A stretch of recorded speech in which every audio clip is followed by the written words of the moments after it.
Alright all, and welcome back to a new video of which we will be discussing day 4, the Gold Cup day of the Cheltenham Festival for 2020, to wrap up our initial, preview videos of all of the days before we have a handicap video which will come out when the weights come out next week, and then closer to the time in the last couple of days we'll have obviously those last final selections that I usually do every year.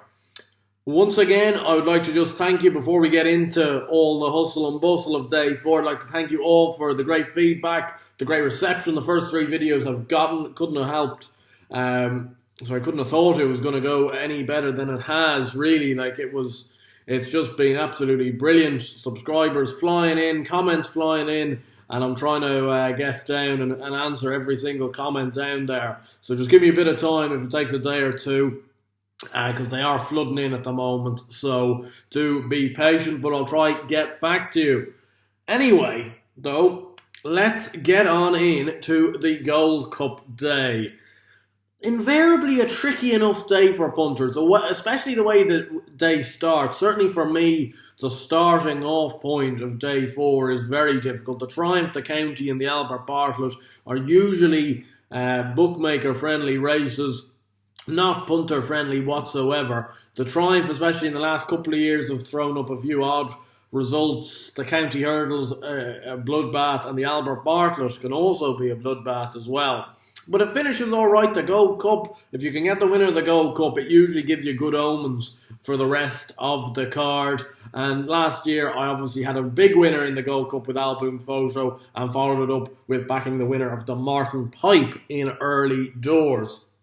But you don't want to hear that now. You want to hear what I fancy for the 2020 Cheltenham Festival Day 4, starting off with the Triumph Hurdle over 2 miles and a furlong. And there's some very good juveniles around this year. You know, you've got 3 at the top of the market that are just as bizarre and as stupid and as nutterish as the next. You've Goshen, who struggles to jump. You've All Mankind that sets off at a 5 furlong gallop. And you've Aspire Tower, who at every hurdle looks like he's about to headbutt the wing rather than jump it. But they all have massive engines and all are very quality juveniles. It looks a good race this year. And to be honest, it's another one of these races where you've probably just got to pin your colours to one of the 3 and kind of hope for the best. The only anti-post selection I've given for this race isn't running. It's a horse called Botox Has for Gary Moore, who I will be lumping on at Aintree. I think he is absolutely shoed in here, because I'd say a lot of these won't run at Aintree. I can't understand why he's not running in this race, to be honest. Botox Has, I think he's got top form in the book. He's a very solid horse. He's a good jumper. He's a strong traveller and he stays well. He's got an awful lot to like. Perhaps, though, that is a clue in itself for how confident the Moore team are with Goshen, or Goshen. I'm not sure how you guys are going to go for it, but I'm going to go for Goshen myself in this video. And I just think he's obviously got a massive engine, but I couldn't be taking the price given the way he jumps. I'm sorry, I know there's a case to be made that it won't happen, and if he gets a lead, he'd actually jump better and stuff like that, but I just can't have it myself. I feel he'll go runabout, running towards the Guinness Tents over the last hurdle, and that's not something I really want to be seeing from my horse if I'm going in at the 4-1 price now available. Instead, my main selection for this race, however, I must confess, it's a low stakes type of race, for me anyway, because I think it is a very tough race to analyse and to really pinpoint who's going to win. But I've been very sweet on All Mankind all year, and I'm not going to desert him now. He obviously has very close form tied in with Botox Has, who's been my main juvenile horse to follow over in England this year. And he beat him at Cheltenham back at the November meeting by 2.5 lengths. He had absolutely no right to win that day, All Mankind. He pulls so hard, but it was brilliant to see that he does stay up the hill. And I suppose that is something that a lot of those types of horses go into Cheltenham and you're there going, oh, he's not going to get up the hill. This horse has proven form that he does already get up it. He's 3 from 3 over hurdles, having been a pretty good horse on the flat over middle distances for Michael Bell. He won by 37 lengths at Warwick on hurdling debut before beating Botox Haas by 2.5 in the Grade 2 at the November meeting. But his most impressive performance was accounting for Cerberus by 9 lengths. 9 lengths to Cerberus, who's a good enough yardstick in the finale juvenile hurdle at Chepstow over Christmas. It was bottomless ground. He still went off far too keen. You thought halfway round, he can't keep it up. He can't. And yet he did. Cerberus closed the gap on the long run between 2 out and the last at Chepstow. You know it's around a 2.5 furlong run, seemingly. Seems to go on forever. And he pulled out more and went on to win by 9 lengths. I thought that was a really striking performance. Look, the Irish horses are okay, but I just think this All Mankind, based on this Cerberus form, does have the edge. And I think it is between himself and Goshen personally, in terms of those two at the top of the market, but you can't be sure. And if something really hassles All Mankind out in front, you don't know whether he'll end up going far too quickly. But I'm going to take that risk, and 9-2 is the price I'll be taking. As I say, though, a small stakes type of race. Another one that I will be having a very small each way stake on is a horse you guys know I love a lot, A Wave of the Sea. He's 14-1 for this race. I think he's going to have to run in this race. There's no way he can run in the Fred Winter. Having won the Grade 1, I don't think he'll be handicapped in any way feasibly to run in that race. If he did, I'll be brilliant because I've still got my Fred Winter bet at 20-1, hoping for the best, but it seems unlikely. He's a different type of profile to those horses at the top of the market. He's quite exposed. He's run 6 times over hurdles. He's won 3. Only one real blip, though, where he bombed out at Christmas. Now, that was on heavy ground. He looks to be not a bad ground horse. A classic Joseph O'Brien kind of juvenile hurdler. But he finished with a wet sail last time out to account for Cerberus after Aspire Tower fell at the last. I think Aspire Tower would have gotten back up on the inside of Cerberus, but I couldn't tell you that he would have beaten A Wave of the Sea. A Wave of the Sea flashed home. Like, I was there down at the winning post, and this horse stormed home. So, I think it's not bad. He's beaten Cerberus twice himself, once in a maiden hurdle, and once obviously last time out. And the time Cerberus beat him, A Wave of the Sea was giving him £4 and only beat him 2.5 lengths. So really, A Wave of the Sea theoretically came out the best in that race as well. So it's a horse, I think he's just being underestimated. I think he's a strong stayer. I think a very good gallop will help him. He's the type of horse that perhaps won't be off the bridle going down the hill, but will stay on past horses and hopefully nick a place. As I say, he's a horse I've put up a lot of times this year for different race meetings, and I just think whether he runs in this or whether he runs in the Fred Winter off top weight, I will be backing him one way or the other.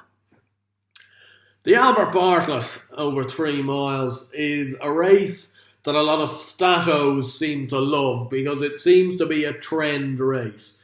But I just can't have it personally. What are these statos saying about last year's race? Then Manila Indo, he's a big price winner. Okay, so that conforms to the fact that it's a nightmare for punters.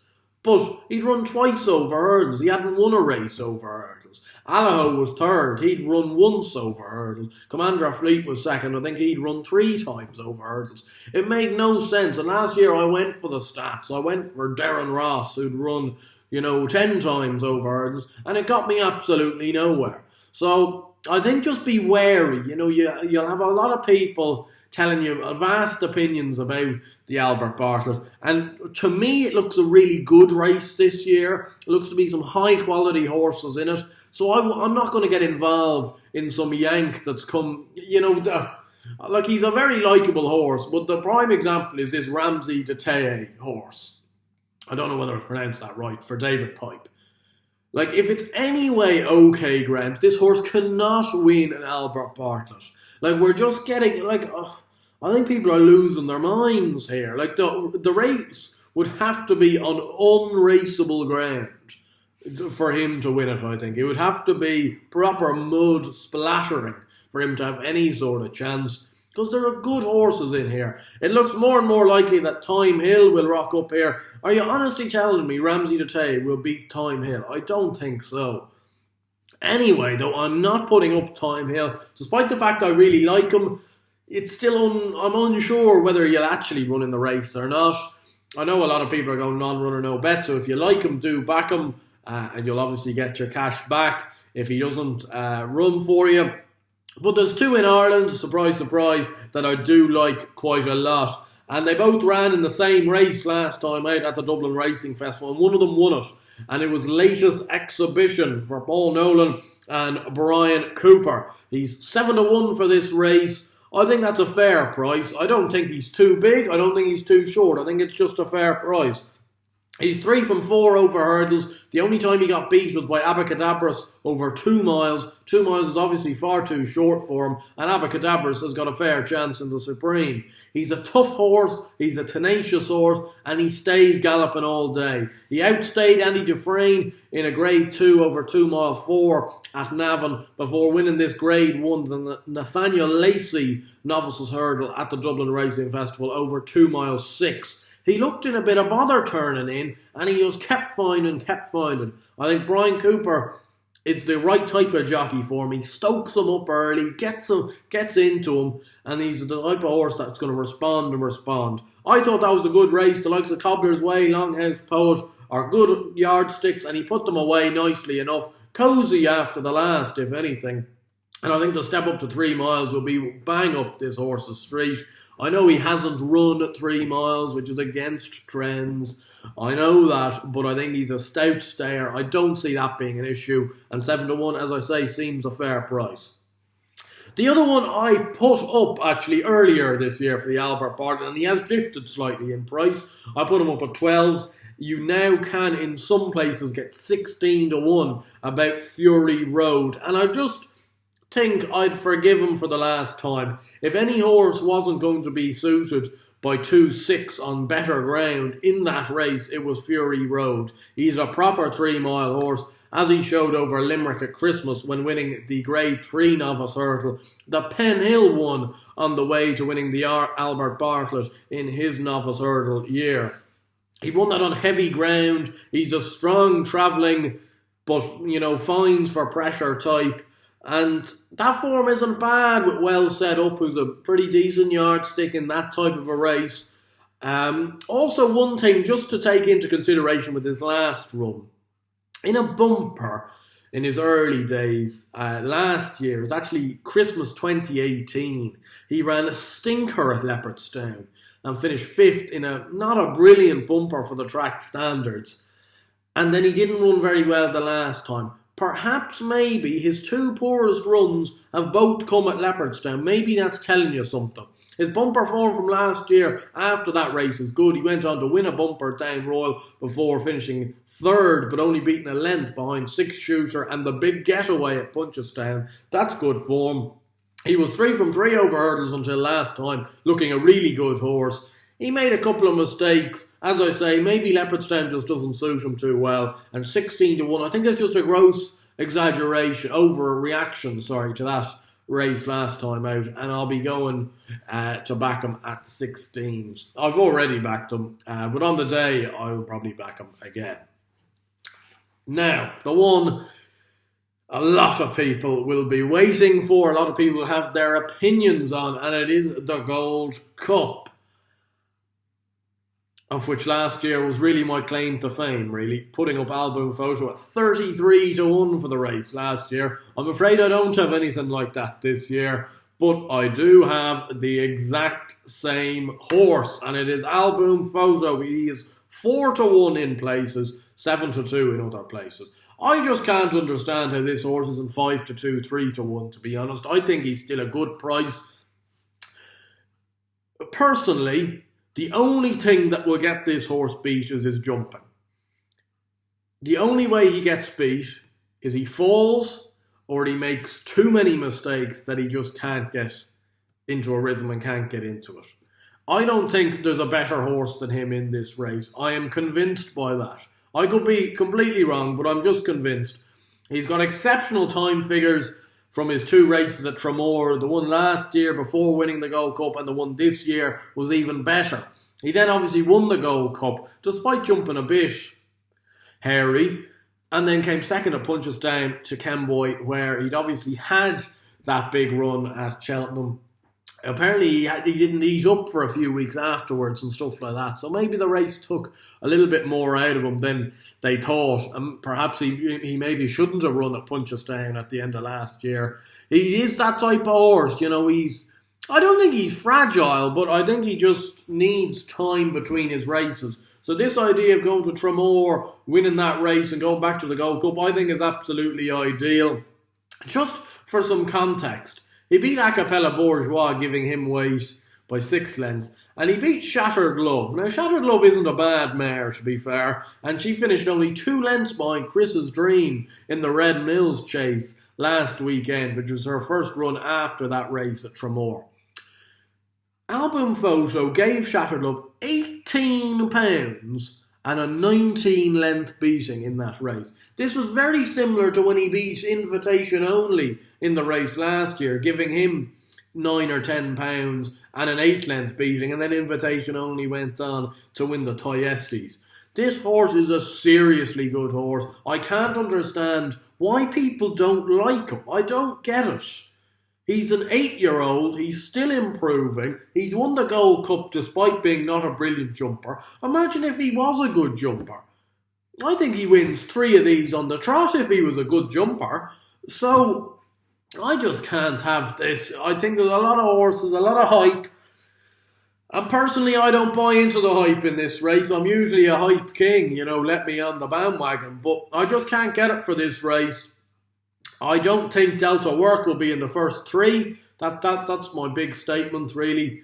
I'm not a fan of Santini, as I've said before. But how would Delta Work in any way reverse the form with Santini from the RSA last year? I don't think he can. I think Santini will place ahead of him. Native River, for me, is a big disappointment that he's not running in this race, because he was going to be my each-way selection.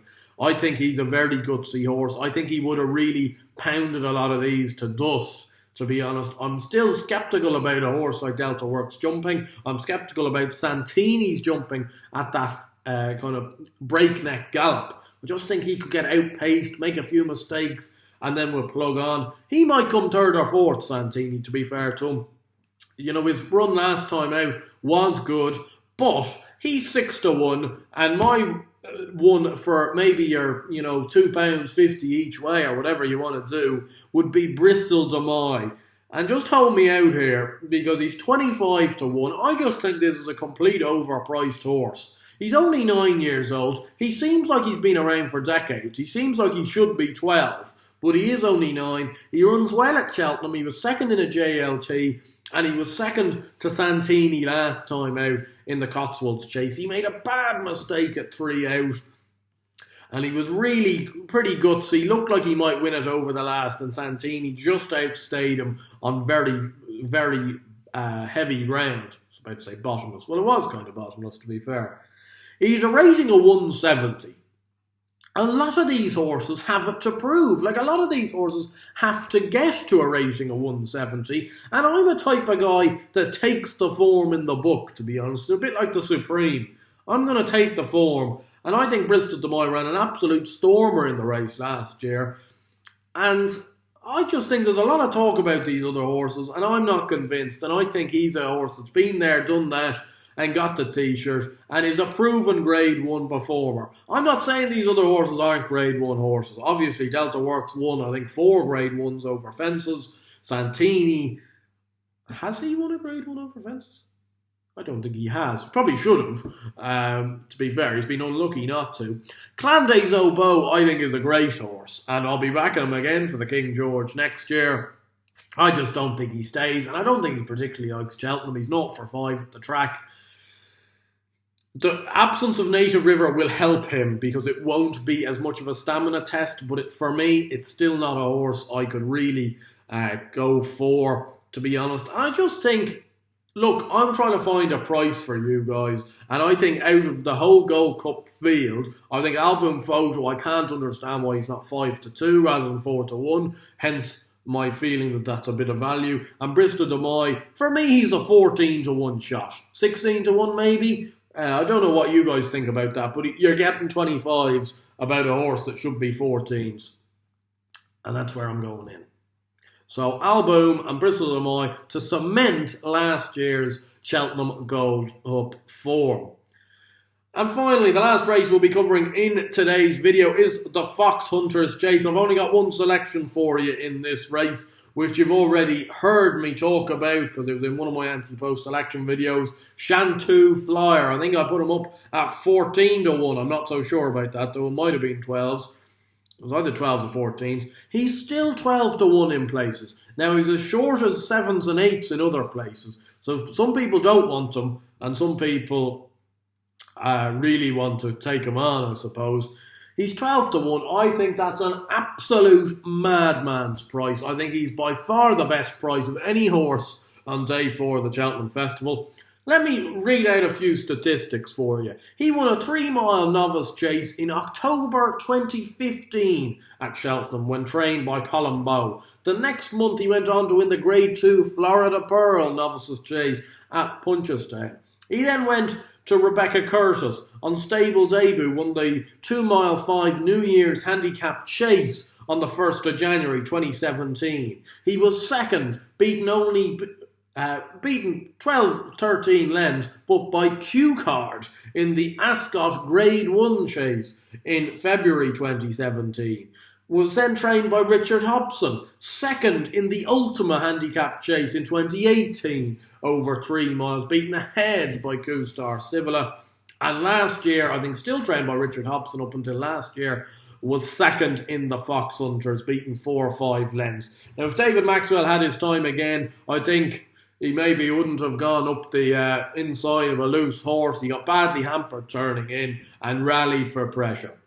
He's 2 for 2 this year. He won a point-to-point, now being trained by Rose Loxton, the point-to-point specialist over in England, and then won at Fakenham the other day, beating a formerly decent horse of Willie Mullins called Haymount by 25 lengths.